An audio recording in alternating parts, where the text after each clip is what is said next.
주일날 예배 오신 여러분들을 한 분 한 분 주식으로 환영하고 축복합니다. 오늘은 왜 이렇게 빈자리가 좀 있죠? 오고 계신 중인 것 같습니다. 한 주간 동안 잘 평안하게 잘 지내셨죠? 네.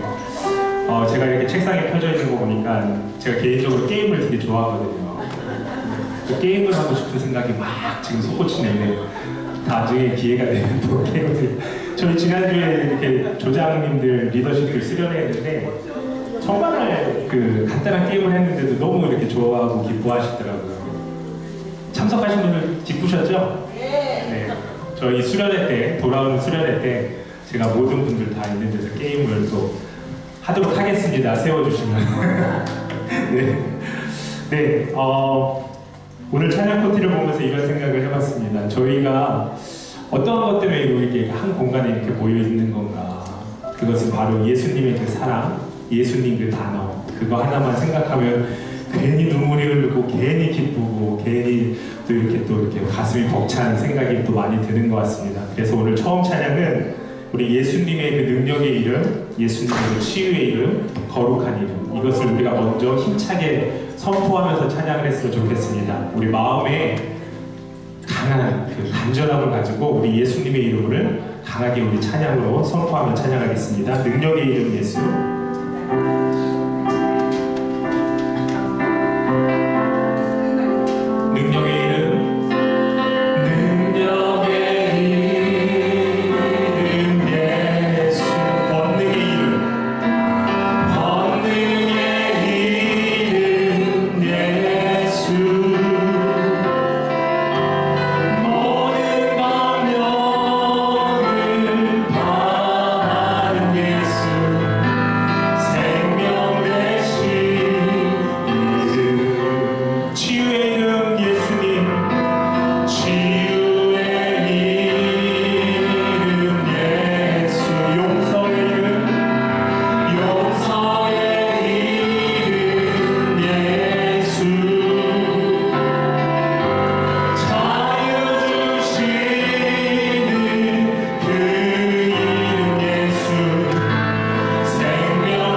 하나님의 부르신 은혜 안에 우리가 이 자리에 나왔습니다.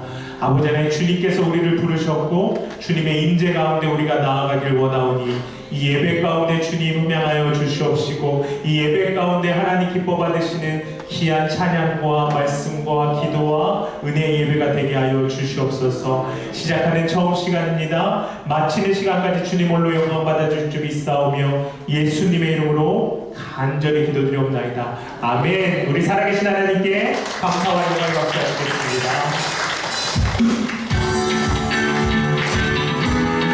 우리 주님의 말씀대로 살아가기를 원합니다. 우리 다 같이 이 차례 주님을 찬양할 텐데요. 우리 목소리를 좀 꺼내어서 주님 뜻대로 살기로 고백한다고 다 같이 이 차례 찬양합니다. 아멘. 주님 뜻대로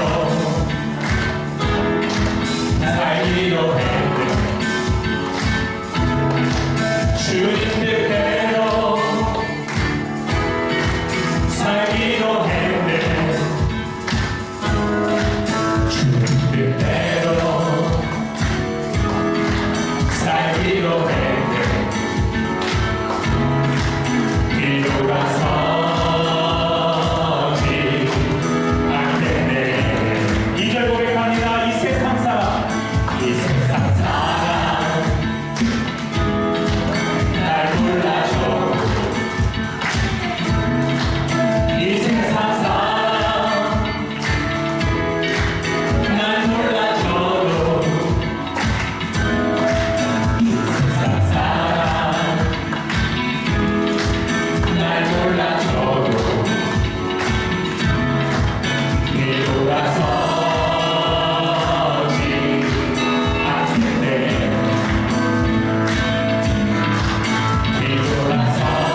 사랑이 많으신 하나님 아버지, 우리를 택하시고 은혜 중에 다스리시며 때를 따라 필요한 복을 내려주시는 한량없는 은혜에 감사와 경배를 드립니다. 저희들은 진실로 하나님을 즐거워합니다. 비록 죄의 세상에 물들며 때로는 합당치 못한 생활에 빠지더라도 하나님의 자녀됨을 결코 잊은 적이 없습니다. 그러한 우리 죄가 더욱 가슴스럽고 한심스러워 이 시간도 우리의 연약함을 슬퍼하며 안타깝게 회개하오니 또다시 용서의 현상을 인쳐주시기를 간절히 원합니다. 하나님, 이제 우리에게 새로운 은혜를 내려주시며 살아계신 하나님의 분별한 임재를 느끼게 하여 주옵소서. 저희 같은 죄인들은 주님의 은혜를 통하지 않고서는 절대로 소망의 그늘에 거할 수 없습니다. 아버지께서 저희 각자 안에 사시며 사설로 붙으사 은혜의 보좌 앞으로 인도하여 주시기를 간절히 원합니다. 사랑하시는 목사님께 능력과 권능을 더하셔서 주님의 이름의 영광을 거두도록 역사하여 주옵소서. 보이지 않는 곳에서 수고하시는 성도님들에게 복을 더하여 주시옵소서. 앞서서 교회에 못 나온 성도님들을 기억하여 주시옵소서. 예수님 이름으로 기도했습니다. 아멘.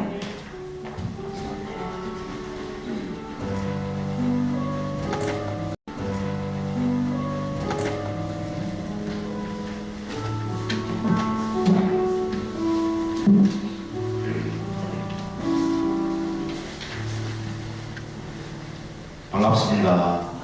주님의 이름으로 사랑하고 축복합니다.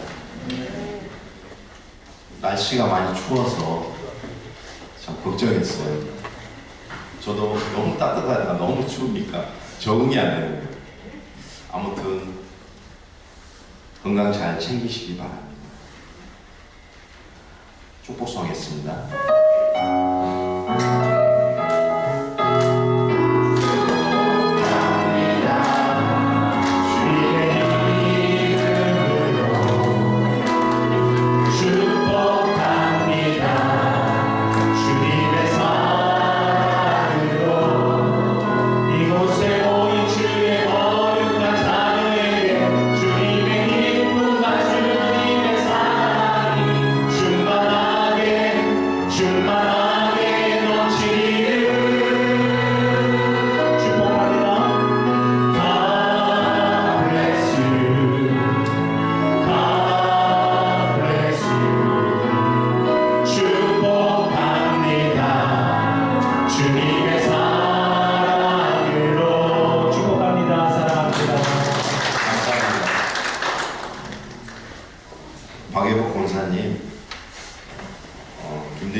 늘 감사하다고 말씀하셨지만 또 어제 전화 주셔서 오늘은 참석 못하고 다음 주에 아마 누리사랑 오실 걸로 믿습니다.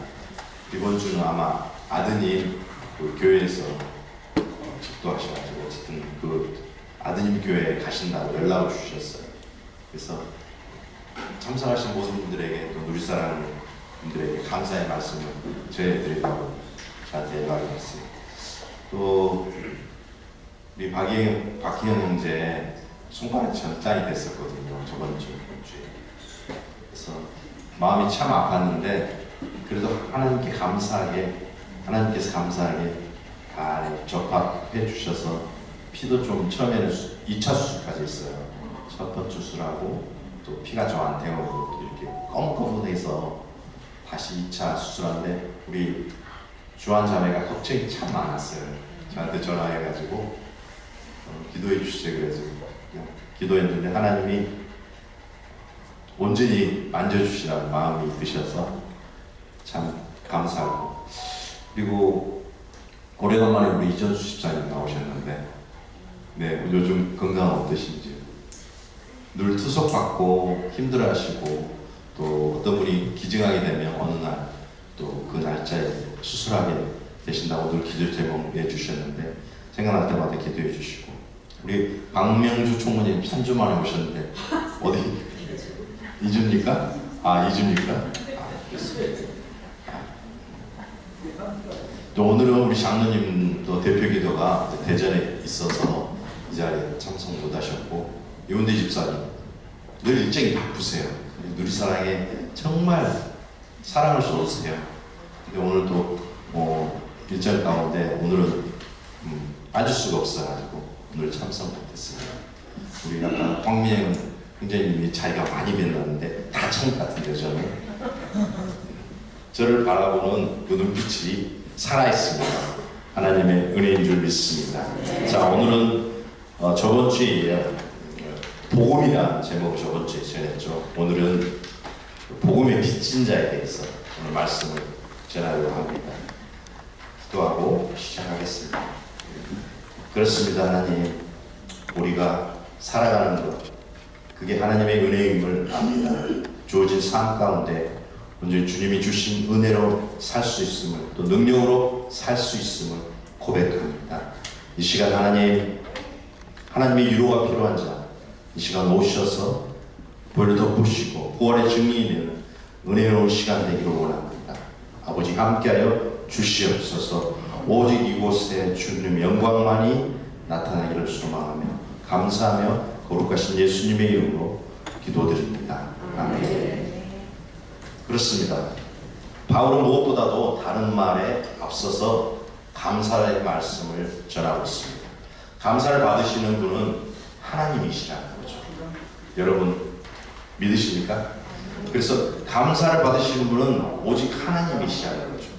바울이 분명하게 고백하는 나의 왕 나의 하나님께 바울은 감사를 드리고 있습니다. 말씀을 읽어야 될 아닙니다. 제가 먼저 읽겠습니다. 먼저 8절 읽겠습니다. 먼저 내가 여러분 모두를 두고 예수 그리스도를 통해 내 하나님께 감사하는 것은 여러분의 믿음이 온 세상에 전파됐기 때문입니다. 오늘 복음 안에서 내 이름으로 섬기는 하나님 내 주님이신데 나는 항상 여러분을 기억하고 이제 하나님의 뜻 안에서 어떻게든지 내가 여러분에게 갈 수 있는 길이 열리기를 기도합니다. 내가 여러분을 간절히 바라는 것은 어떤 신령한 인사를 나눠주고 여러분을 강하게 하는 것입니다. 이는 여러분과 내가 서로의 믿음으로 격려를 받기 위함입니다. 되려 나는 여러분이 이 사실을 원치 않습니다. 곧 나는 다른 이방 사람들 가운데처럼 여러분 가운데서 열매를 맺기 위해 여러분을 위해 노력하고 가고 있으나 지금까지 길이 막혔습니다. 나는 그리스 사람이든 미디안 사람이든 지혜로운 사람이든 어리석은 사람이든 그 모든에게 빚을 진 사람입니다. 간절히 원합니다. 나는 복음을 부끄러워하지 않습니다. 이 복음은 모든 믿는 사람들에게 구원을 주시는 하나님의 능력이기 때문입니다. 먼저는 유대 사람이요 다음으로는 그리스 사람에게입니다. 복음에는 하나님의 교가 계시되 믿음으로부터 믿음에 이르게 합니다. 기록되기를 의인은 믿음으로 살 것이라 같습니다. 전에 복음이라는 제목으로 17절 말씀 한 절 갖고 말씀드렸죠. 그렇습니다. 바울은 늘 감사가 먼저 나왔다는 거죠. 우리의 하나님은 감사를 받으신 하나님이시고 감사를 원하시는 하나님이신 줄 믿습니다. 우리에게 감사를 추구하는 하나님이시기 때문입니다. 감사가 없는 신앙에는 문제가 분명히 있는 겁니다. 왜냐하면 감사가 없는 곳에는 우선 은혜가 없고 감격이 없고 또 사랑이 없다고 생각합니다. 하루의 일을 다 마치고 잠자리 드실 때 여러분은 어떠한 감사의 기도를 들으십니까? 들으시나요? 네, 아멘. 들으실 줄 믿습니다. 하루에 겪었던 모든 과정 가운데 하나님이 기름 부어 주셔서 그렇게 내가 살 수 있도록 인도하신 하나님의 은혜가 아니면 우리가 살 수가 없습니다. 그 아픔 가운데 계신 분들 보면 하루하루가 시간마다 그 아픔이 고통을 느끼게 합니다. 그런데 그걸 고통으로만 참고 있으면 못 살아요. 정말 힘들어서 고통 가운데 넘어지죠. 그러나 하나님께 감사하고 그걸 하나님께 온전히 맡겨드릴 때 그 아픔도 점점 사라지는 줄 믿습니다. 왜? 하나님 만지시기 때문입니다. 그렇습니다. 바울은 지금 아주 간절한 감격한 마음을 가지고 나의 하나님께 감사를 드리고 있다는 거죠. 그의 감사의 내용은 8절에 나왔습니다. 내가 먼저 여러분 모두를 두고 예수 그리스도를 통해 내 하나님께 감사하는 것은 여러분의 믿음이 온 세상에 전파되기 때문입니다. 바울의 빚진 자의 마음입니다. 여러분은 빚진 자의 마음으로 사시는 그런 누리사람 정도가 되시기를 축원합니다. 그래서 8절 보면 너희 믿음이 온 세상에 전파됨이라고 말씀하십니다. 선교에 대한 감사예요. 그렇습니다. 바울은 지금 희어 감고 있는 열정은 다름 아닌 선교에 대한 어떤 열정이 있기 때문에 여러분도 열정이 있으시죠? 누리사랑에 대한 열정. 많은 믿지 않는 분들에게 대한 열정도 있을 겁니다. 왜? 복음을 전하기 위해 이 땅에 계시기 때문이라고 생각합니다. 하나님의 선교가 그의 관심의 모든 것이기 때문에 바울은 늘 감사하며 그 선교에 늘 선교밖에 몰랐어요. 그는 예수 그리스도를 믿는 자들을 핍박하고 잡아오고 죽이고 너무 심한 핍박을 했죠. 그러나 하나님은 그를 부르시잖아요. 그렇습니다. 그가 얼마나 선교에 대한 열정을 가졌는지에 대해서 9절에 말하고 있습니다.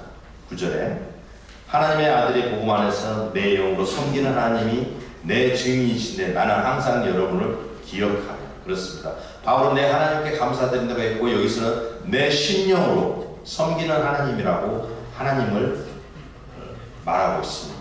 예배하고 있습니다. 신앙은 주관적인 것이며 체험적인 것이며 고백적인 신앙이 된다는 거죠. 여러분 체험적인 신앙을 하고 계십니까? 아니면 고백적인 신앙을 하고 계십니까?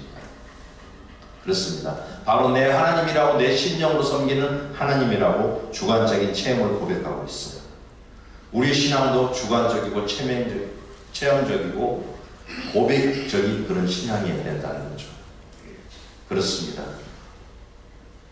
만약에 누가 여러분에게 와서 당신이 섬기는 당신의 하나님을 어떻게 설명하십니까? 어떻게 설명하라고 하면 어떻게 그렇게 묻는다면 어떻게 대답하시겠습니까? 하나님에 대한 객관적인 설명은 크게 별 의미가 없다고 생각합니다. 하나님에 대한 막연하고 추상적인 그런 대답도 그가 원하는 대답은 아니라는 것이죠. 그렇습니다. 논리적인 생각이나 어떤 이상적인 비판을 가지고는 우리는 결코 하나님을 설명할 수 없다고 생각합니다. 그가 어떠한 분인가도 알 수 없습니다. 정말 어떤 일부분만이 알 수가 있죠. 그렇습니다. 우리는 하나님이 어떤 분인가를 아주 쉽게 알 수가 있는 것입니다. 바울은 바로 그 하나님이 나의 증인이 되신다고 말씀하시죠. 하나님이 9절에 보면 내 영으로 섬기는 하나님이 내 증인이신데, 자, 증인이라고 하셨어요. 나의 증인이 되신다고 바울은 입술을 통해 고백하고 있습니다. 여러분의 고백도 하나님이 나의 증인이 된다고 고백하는 그런 신앙을 가지시기 바랍니다. 그렇습니다. 하나님의 증인이 되시는 바울은 진실한 바울의 고백이었어요. 첫째는 쉬지 않고 로마 교인들을 향하여 기도하는 것과, 둘째는 그들에게 나갈 좋은 길, 여기 좋은 길이라고 했죠. 여러분이 보면 좋은 길이라고 하면 선교의 길, 복음의 길, 전하는 길, 복음덕을 세상을 향해 나아가는 축복의 길이라는 거죠. 바울은 나중에 그토록 그리던 로마를 방문하죠. 그러나 그 방문은 평범함 속에 이루어진 방문이 아니라 제수의 몸으로 이루어진 방문이었습니다. 그는 제수가 되는 것을 피할 수가 없었지만 로마 교회를 방문하기에 기꺼이 제수의 몸도 마다하지 않고 않았던 것입니다. 그 길이 그에게 있어서는 좋은 길이었다는 거죠. 이 길은 일반적으로 보면 이해할 수 없는 그런 길이죠. 세상 사람들이 시각으로 보면 좋은 길은 넓은 길이고 편한 길이라는 거죠. 그러나 신앙의 눈으로 보면 그 길은 좁은 길이요, 좋은 길이요, 주님이 가신 길이에요. 우리 주님은 상상소원에서 이렇게 말씀하십니다. 말씀 마태복음 7장 13절 14절에 보면 좁은 몸으로 들어가라 멸망으로 인도하는 문은 크고 그 길이 넓어 그리로 들어가는 자가 많고 세상으로 인도하는 문은 좁고 길이 협착하여 찾는 이가 적음이라. 그렇습니다. 찬송가 427장에 보면 후렴에 보면 좁은 길을 걸으며 밤낮 기뻐하는 것 9절 나오죠. 좁은 길을 걸으며 밤낮 기뻐하는 것. 우리는 그렇습니다. 찬양합니다. 여기에 복음이 가지고 있는 비밀이 분명히 있습니다. 이 비밀은 감추인 비밀이고 이해되지 않는 비밀이다. 좁은 길을 걸어가면서 기뻐할 수 있는 비밀을 아는 사람은 오직 예수 그리스도에게 붙들려 있는 자, 정말 사도 바울 같은, 정말 사도 바울은 저희가 따라갈 수 없지만 우리가 그 사도 바울의 믿음은 우리가 스스로 고백하면서 작은 것이라도 실천하는 그런 누리사람 한 분 한 분 되기를 원합니다. 그렇습니다. 좁은 길을 걸어가면서 기뻐할 수 있는 비밀은 사람만이 아는 비밀입니다. 하나님이 그렇게 만드셨기 때문입니다. 그러니까 아는 사람들끼리는 비밀이 절대 없죠. 밝혀드러내고 명백히 드러난 하나님의 은총인 것입니다. 바울은 지금 그 은총과 그 기쁨과 그 감격을 가지고 로마 교인들에게 말씀하고 있는 것입니다. 11절에 보겠습니다. 내가 여러분 보기를 간절히 바라는 것은 어떤 신령한 은사를 나눠주어 여러분을 강하게 하라는 것입니다. 그렇습니다. 11절 내가 너희 보기를 심히 원하는 것은 바울은 이제 구체적으로 자신의 로마를 방문하면서 그 분명한 목적을 밝히고 있어요. 첫 번째, 신령한 은사를 나누어 주어 경공케 하려 합니다. 그렇습니다. 바울이 나누어 준 말은 우리는 오해해서는 안 됩니다. 언뜻 9절 보면 바울이 가지고 있는 것을 나누어 주는 것으로 이해하기 쉬운데 아닙니다. 은사는 사람이 주는 것이 절대 아니죠. 하나님이 주시는 것입니다. 달란트죠. 여기서 나누어 준다는 의미는 자신도 함께 공유한다는 겁니다. 공유. 여러분도 공유하시기 바랍니다. 나눠주고 공유하는 게 아니라 진정 그들을 사모하고 사랑하면 함께 공유할 수 있습니다. 아픔도 공유할 수 있고 기쁨도 공유할 수 있고 우리 모두는 누리사랑은 함께 공유하는 그런 공동체입니다. 저는 누리사랑에 올 때마다 늘 감격이 있어요. 말씀을 준비하면서 말씀이 참 부족한 제가 여러분 앞에 말씀을 전하니까 게 어떨 때는 참 두려워요. 두렵고 떨리는 마음으로 올라오거든요. 그런데 하나님은 부족한 들어 쓰시는 겁니다. 부족하지만 부족한 대로 하나님 말씀을 주세요. 그렇습니다. 하나님 주시는 신령한 은사가 함께 참여하기 위해서 그것을 목적으로 해서 바울은 로마를 방문하죠. 바울이 말하고 있는 신령한 은사는 견고케 하는 은사입니다. 견고케 한다는 말은 신앙을 굳게 한다는 의미입니다. 흔들리지 아니하고 미혹되지 아니하고 굳게 서선 은사는 바울은 말하고 있습니다. 우리도 그 견고케 하는 은사를 사모하는 누리사랑 식구들이 되시길 바랍니다.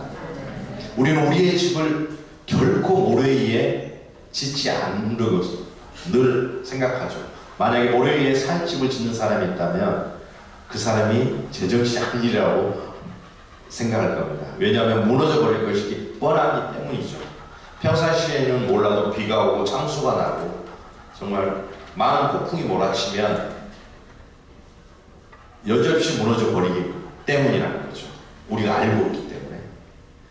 우리가 한 평생을 사는 집도 틈틈이 지으려고 하는데 하물며 우리의 영원한 집을 지으는 때는 어떻겠습니까? 말할 것도 없이 튼튼히 견고하게 지어야 됩니다. 아무리 사탄 마귀가 흔들고 세상의 유혹이 흔들리지 아니하고 견고한 신앙의 집을 우리는 세워나가야 한다는 거죠. 여러분의 집은 어디 있는지요? 이 집은 우리가 영원히 살 집입니다. 그렇습니다. 세상에는 좋은 집에 살았던 부자는 뜨거운 지옥불에 던져졌고 누추하기 짝이 없던 거지 나사로는 아브라함의 품에 안겼습니다. 이야기는 제 말이 아니라 누가복음에 나와 있죠. 16장에. 주님이 직접 하신 말씀입니다. 여러분 누구를 부러워해야 할까요? 부자입니까? 아니면 나사로입니까? 우리는 영원의 집을 짓는 사람을 부러워해야 한다는 거죠. 영원의 집을 날마다 지키시기 바랍니다. 아무리 좋은 집에서 살면 뭐합니까? 아무리 좋은 직장을 가지고 있으면 뭐합니까?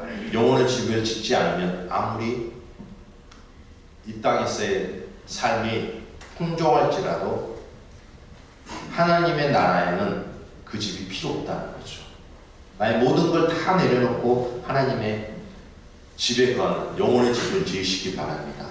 자로나 치우치지 않고 오로나 치우치지 않고 흔들리지 않고 쓰러지지 않는 튼튼한 신앙의 집을 지으시기 바랍니다.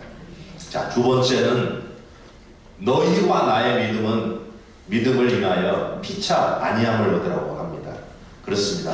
서로 안위함을 얻기 위해서 서로 위로해 주기 위해서 바로 노마를 방문했죠. 희망입니다. 우리는 서로 희망이 있는 공동체가 되기를 바랍니다. 서로 사랑하는 것, 서로 위로하는 것, 그런 의미입니다. 교회 구역장이라고 말하죠. 성도들을 위로하고 구역의 성도들을 구역장을 위로하고 서로 위로하는 공동체가 바로 우리의 교회 공동체라는 것입니다. 고린도후서 11장에 보면 찬송하리로다 그는 우리 주 예수 그리스도의 하나님이시요 자비의 하나님 아버지시요 모든 위로의 하나님이시며 우리의 모든 환난 중에서 우리를 위로하사 우리로 하여금 하나님께 받는 위로로서 모든 환난 중에 있는 자들이 능히 위로하게 하시는 이로다. 아멘. 그렇습니다. 우리 하나님은 우리를 위해 하시는 위로의 하나님이십니다. 우리 교회, 우리 가정, 그리고 우리의 심령에 하나님의 위로가 날마다 충만하시길 바랍니다. 우리의 주님은 지금도 지치고 상한 영혼들을 위하여 우리의 심령에 하나님의 위로가 날마다 충만하시길 바랍니다. 우리의 주님은 지금도 지치고 상한 영혼들을 위하여 말씀하고 계십니다. 마태복음 11장 18절에 보면 다 아시죠? 수가 오고 전자라 다 내게로 가라. 내게 하는 일을 쉬게 하리라. 그렇습니다. 교회는 위로하는 곳이고 위로받는 곳입니다. 누리사랑도 마찬가지입니다. 서로 위로하는 곳이고 또 위로받는 곳입니다. 상한 상처를 감싸는 곳이며 병든 영혼을 치료하는 곳이며 또 새 힘을 공급받는 곳이고 바로 우리의 교회고 우리 누리사랑부가 아닌가 생각합니다. 많이 위로해 주시고 또 많이 위로받는 우리 믿음의 누리사랑 공동체가 되기를 소망합니다. 세 번째는 열매를 맺게 하려 합니다. 열매를 맺는 것. 열매를 맺는 신앙을 세우기 위한 바울은 로마에 가기로 작정하고 나무는 그 열매를 보고 아는 것입니다. 그래서 우리의 주님도 열매 맺는 무화과 나무를 저주하셨죠. 유난히 더웠던 여름도 이제 지나갔죠. 바야흐로 결실의 계절을 우리가 지나가고 또 겨울이 지나고 새 해가 지났죠. 벌써 2월달이 지나고 3월이더라고요.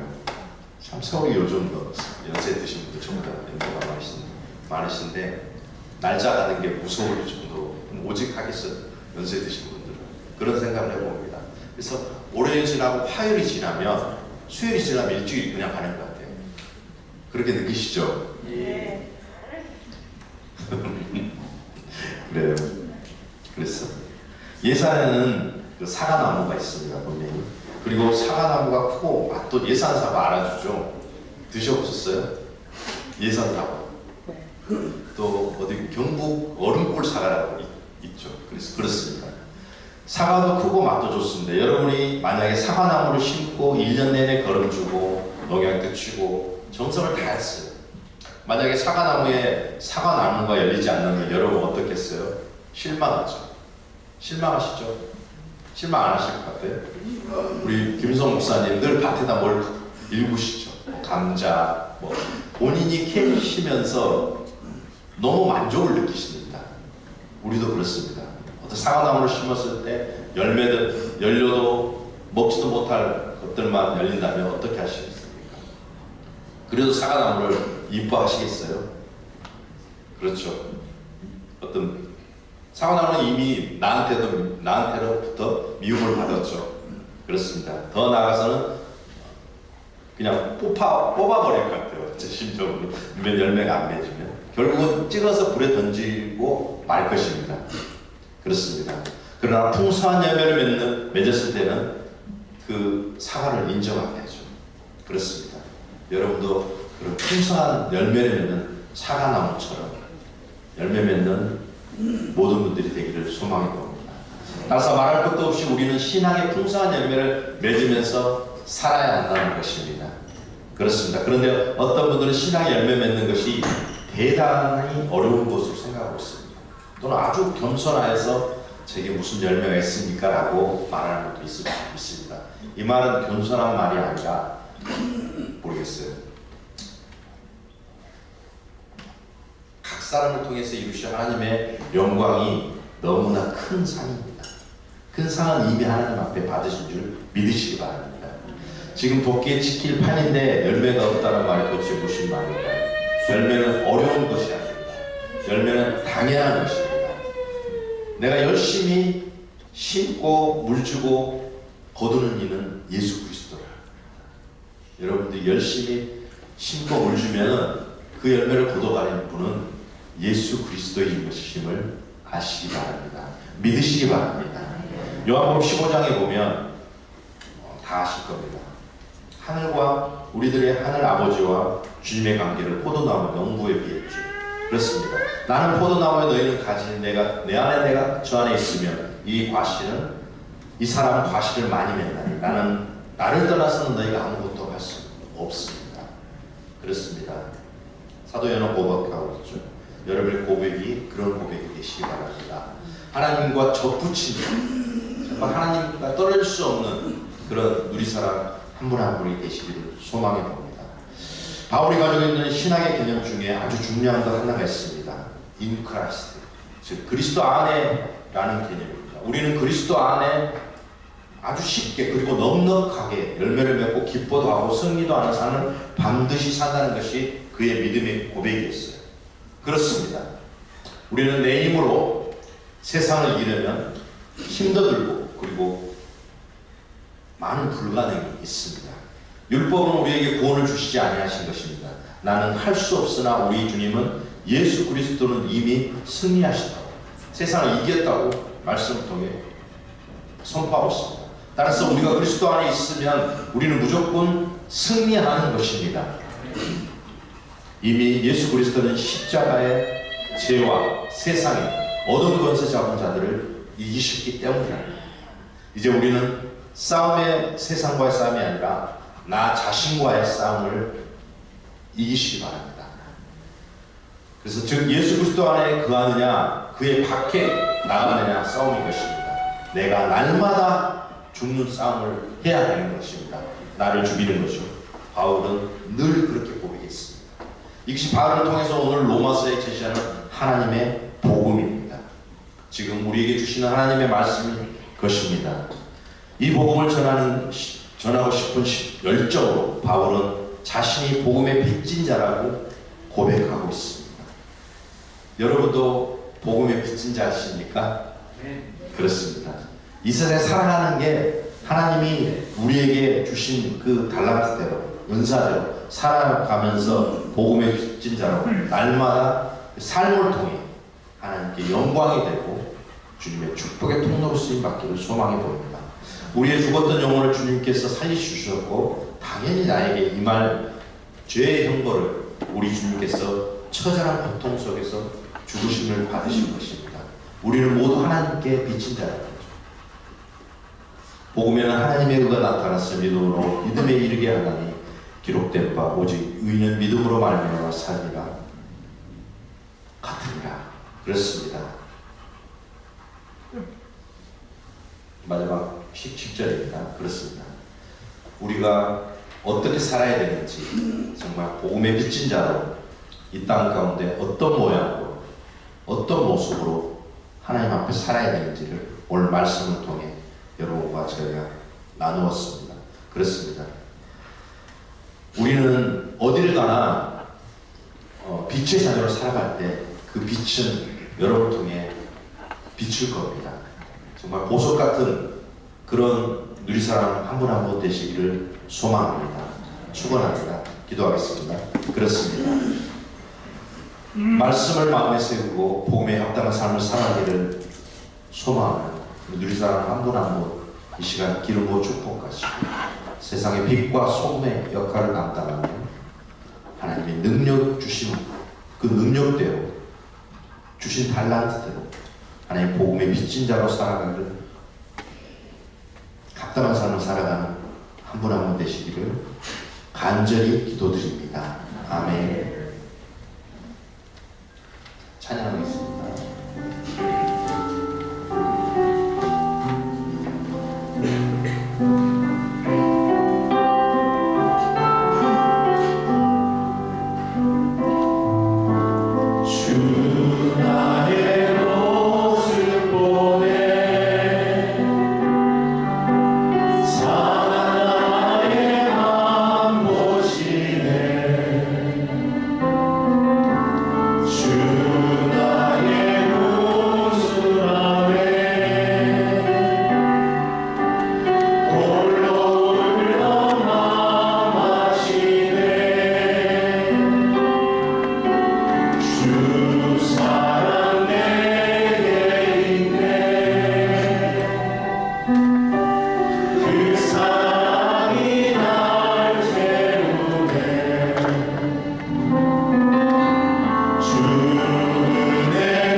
그 아들 독생자 내주신 사랑과 나 같은 죄인을 사랑하시는 사랑의 주님, 늘 오래 참으시고 기다리신 영원한 사랑의 이 시간도 감사를 드립니다. 그리스도의 향기를 전하며 늘 냄새를 나타내며 한 번 한 번 기름 부어 축복하셔서 이 땅 가운데 생명수의 역할을 감당하는 믿음의 거룩한 자로 세우기를 예수님의 이름으로 기도드립니다. 이제는 우리 주 예수 그리스도의 은혜와 하나님 아버지의 무한하신 사랑과 성령의 위로 교통 충만하심의 역사가 예수 그리스도를 믿음으로 하나님의 증거를 통해 살아가기를 소망하는 우리 사랑 지체들 가운데 사역과 자녀들 위해 이 시간도 생명을 내놓고 복음을 전하는 선교사님과 그 사역이 이제부터 영원토록 함께 하시기를 간절히 축원하옵나이다. 아멘. 감사합니다. 한 주간도 평안하시고 건강한 모습으로 다음 주에 뵙겠습니다.